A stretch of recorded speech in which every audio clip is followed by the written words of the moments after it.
Hi guys, welcome to my channel Tabish fitness. Guys, आज जो मैं आपके लिए वीडियो लेकर आया हूँ ये बहुत ही इम्पोर्टेंट वीडियो है। काफ़ी इम्पोर्टेंट टॉपिक है, खासकर बिगिनर्स के लिए। और कि वो क्या गलतियाँ करते हैं जिम जाने वाले, जो जो जिम स्टार्ट करते हैं जाना। गाइस, बिगिनर्स के साथ सबसे बड़ी प्रॉब्लम आती है गोल सेटिंग में। कि जब कोई जाता है जिम तो अपने दिमाग में क्या गोल लेके जा रहा है। वो बहुत सारे बिगिनर्स को मैंने देखता हूँ कि वो आए हैं, अभी जिम उन्होंने स्टार्ट करे हुए, कुछ टाइम खास हुआ नहीं है उनको, लेकिन उनके दिमाग में एक गोल है कि भाई मुझे एक ऐसी फिजिक बनानी है, और उसका जो वो अपने आप को टाइम फ्रेम देते हैं वो बहुत कम होता है। जैसे कि भाई कोई आएगा कि भाई मेरी शादी है, मुझे 3 महीने में मुझे एब्स चाहिए, या मुझे 4-5 महीने में मॉडलिंग कोई प्रोजेक्ट अपना प्रेजेंट करना है, और मुझे ऐसी चेस्ट चाहिए, ऐसे बाइसेप्स चाहिए, ऐसी फिजिक चाहिए। एस्थेटिक गोल्स जो होते हैं लोगों के, एस्थेटिक्स को अचीव करना काफ़ी लंबा प्रोसेस है। चाहे नेचुरली हो चाहे एनहेंस्ड हो, किसी भी तरीके से उसमें टाइम लगता है, वो एक प्रोसेस है। उसका जो टाइम फ्रेम है उसको आप शॉर्टन नहीं कर सकते।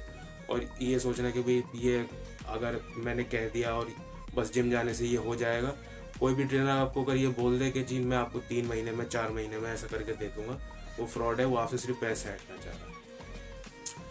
दूसरा गाइस, सबसे बड़ी बात, अगर बहुत जिम आप पहले जाते हुए भी हैं, कोई भी बिगिनर जो कि जिम पहले जा चुका है 2-3 महीने 4 महीने 6 महीने तक, और उसने अपना जिम या और ट्रेनर दोनों स्विच करे हैं, दूसरे जिम जा रहा है, दूसरे ट्रेनर के अंडर एक्सरसाइज कर रहा है, उसके गाइडेंस के अंडर, तो बहुत बारी क्या देखा जाता है गाइस कि पुराने जो उनके अपने प्री कंसीव नोशंस होते हैं, जो कि उन्होंने अपने पुराने ट्रेनर से सीखी होती हैं बातें, डाइट से रिलेटेड, एक्सरसाइज से रिलेटेड, वो उससे हटना नहीं चाहते। उन्हें लगता है कि मुझे उस चीज़ से रिजल्ट मिल चुके हैं, तो अब भी मुझे उसी चीज़ से रिजल्ट मिलेंगे। और अगर मुझे कोई कुछ और बात बता रहा है, अलग बात बता रहा है, तो वो गलत बता रहा है। ऐसा कुछ नहीं है गाइस, अपने माइंड को ओपन रखिए। आप एक चीज़ सोचिए, आप जब जिम पहली बार जाते हैं, पहले कभी भी आप अपनी ज़िंदगी में स्टार्ट करते हैं कोई फिजिकल एक्टिविटी, तो आपको सबसे पहले 6 महीने तो न्यू बी गेन्स आएंगे। 6 महीने तक न्यू बी गेन्स मतलब आपके उसमें डाइट को इतना खास रोल प्ले नहीं करेगी।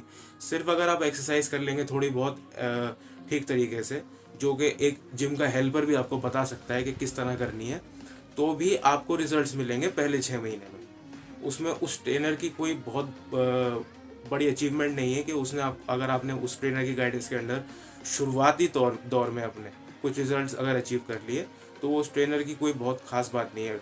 अगर कोई खास बात है तो वो ये है कि वो आपको एक लॉन्ग लॉन्ग टर्म में बड़ा रिजल्ट अचीव करके देता है। मान लो कि आपको 30-40 किलो ओवर वेट हो, आपको वो अचीव करके देता है। या फिर आपको कोई एस्थेटिक फिजिक बनानी है, साल भर के अंदर के आपको वो अचीव करके देता है, तो उसकी कोई क्रेडिबिलिटी है ट्रेनर की, वरना कोई क्रेडिबिलिटी नहीं है। कोई आपको कोई प्रॉब्लम बीमारी है, और उसके अंडर गाइड एक्सरसाइज करने से, उसकी गाइडेंस के अंडर वो आपकी ठीक हो जाती है। मान लो कि आपको कोई हाई ब्लड प्रेशर की प्रॉब्लम है, और आपका कुछ ब्लड शुगर का प्रॉब्लम है, वो ठीक हो जाता है एक्सरसाइज करने से, उसकी बताई हुई। वैसे तो ट्रेनर को कभी डाइट की काउंसलिंग करनी नहीं चाहिए। डाइट का काम एक न्यूट्रिशनिस्ट का काम है, डाइट बताने का, वो किसी ट्रेनर का काम नहीं है। लेकिन अगर बताता भी है just to give you an idea, तो आप कह सकते हो कि हाँ भाई ये ट्रेनर क्रेडिबल है। और अगर कोई ट्रेनर आपको ये बोल दे कि मैं आपको ये रिजल्ट दूंगा, और आपको ये चीज़ें मुझसे लेनी पड़ेंगी, फॉर एग्जांपल कोई सप्लीमेंट हो गए, या कोई भी स्टेरॉइड्स हो गए, वो अगर आपको वो चीज़ें फोर्स करता है आपके ऊपर कि नहीं ये तो आपको लेना पड़ेगा, तो उस ट्रेनर की क्रेडिबिलिटी मेरी नज़र में तो बिल्कुल नहीं है, वो वैसे भी होनी नहीं चाहिए। क्योंकि अगर वो ट्रेनर आपको बिना इन चीज़ों के कोई रिजल्ट नहीं दे सकता, तो उसकी कोई क्रेडिबिलिटी नहीं है। नेचुरल फिजिक भी बन सकती है, नेचुरली आप हेल्दी भी हो सकते हैं, नेचुरली आप वेट लॉस भी कर सकते हैं, अच्छा खासा कर सकते हैं, अच्छी खासी फिजिक अचीव कर सकते हैं।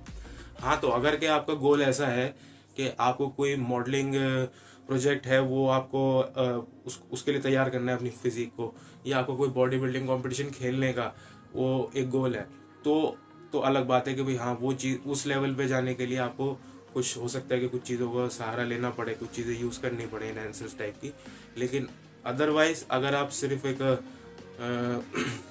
पर्सनल उसके लिए क्या बोलते हैं, अचीवमेंट तो नहीं, लेकिन एक पर्सनल अपनी डेवलपमेंट के लिए कुछ जिम जा रहे हैं, फिटनेस अचीव करने के लिए जा रहे हैं, या एक थोड़ी बहुत एस्थेटिक फिजिक अचीव करने के लिए जा रहे हैं, तो इन सब चीज़ों की कोई ज़रूरत पड़ेगी भी नहीं आपको कभी भी अपने एक्चुअल में सिर्फ अगर आपको कोई एक ऐसा गोल अचीव करना है कि हाँ भाई मुझे बेंच प्रेस पे इतना वेट मारना है, तो एक लिमिट है ह्यूमन बॉडी की, वहाँ तक तो वो नेचुरली अचीव कर सकती है।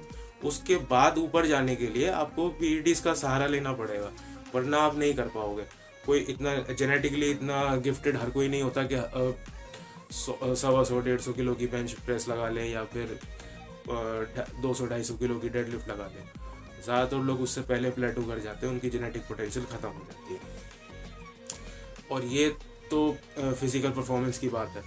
और ऐसे ही गाइस बहुत से ट्रेनर्स को मैं देखता हूँ, अगर उनके पास कोई ओवरवेट या ओबीस बंदा गया है, उसका वेट भी कम अगर उनको कराना है, तो उसके लिए भी वो फोर्स करते हैं उन लोगों को कि आप ये सप्लीमेंट्स लो, ये मेडिकेशंस लो। सप्लीमेंट्स भी नहीं कहूँगा, सप्लीमेंट्स तो डाइटरी हो गए, मेडिकेशंस लो जो कि केमिकली इन्हांस्ड चीज़ें हैं जो कि आपकी नॉर्मल डाइट में नहीं पाई जाती, वो चीज़ें उन पर फोर्स करते हैं सप्लीमेंट्स बोल के कि भाई ये सप्लीमेंट्स हैं। वो सप्लीमेंट्स नहीं होते, वो दवाइयाँ होती हैं, मेडिकेशंस होती हैं। तो मेडिकेशन, आप तो डॉक्टर के पास थोड़ी जा रहे हो, आप तो एक जिम ट्रेनर के पास जा रहे हो जो जिसका काम आपको एक्सरसाइज कराना है या फिर गाइड कर देना इन टर्म्स ऑफ गाइड। आपको डाइट भी लिख के नहीं दे सकता कोई ट्रेनर एक्चुअली में, वो एक न्यूट्रिशनिस्ट का काम है। इस चीज़ को ध्यान में रखिए हमेशा। तो गाइस इतना ही था कि अपने माइंड को ओपन रखिए और उन चीज़ों को, इस फिटनेस जर्नी को कभी भी एक टाइम फ्रेम ना दीजिए ऐसा कि भाई मुझे अभी 6 महीने में ये सब कुछ अचीव करना है या साल भर में। ये एक लंबे टाइम का प्रोसेस है और लंबे टाइम तक ही चलता है। जैसे कि भाई आप बोलते हैं ना बच्चों को बाहर खेलने जाना चाहिए पार्क में, उनका डेवलपमेंट अच्छा होता है, ऐसे बड़े लोगों के लिए फिटनेस का एक रूटीन फॉलो करना लाइफ टाइम के लिए ज़रूरी है। आप ये तो है नहीं कि आपने बॉडी अचीव करनी है अभी और उसके करने के बाद आप छोड़ दोगे। आप प्रोफेशनल बॉडी बिल्डर थोड़ी, आप प्रोफेशनल कोई फिजिक एथलीट थोड़ी हो कि आपको अपनी फिजिक से पैसे कमाने हैं। आपको तो अपने आप को फिट रखना है। एस्थेटिक्स एंड गोल है, एक साइड इफेक्ट है अच्छी हेल्थ का, अच्छी डाइट का। अगर आपकी डाइट और आपकी एक्सरसाइज सही है तो एस्थेटिक्स आपको नेचुरली आपके ऊपर पास आ जाएंगे। कोई आपको उसके लिए अलग से खास बहुत ज़्यादा मेहनत करने की ज़रूरत नहीं पड़ेगी। तो दैट्स इट गाइज, ये था आज का वीडियो। होप ये आपको अच्छा लगा। Please like share and subscribe. Thank you.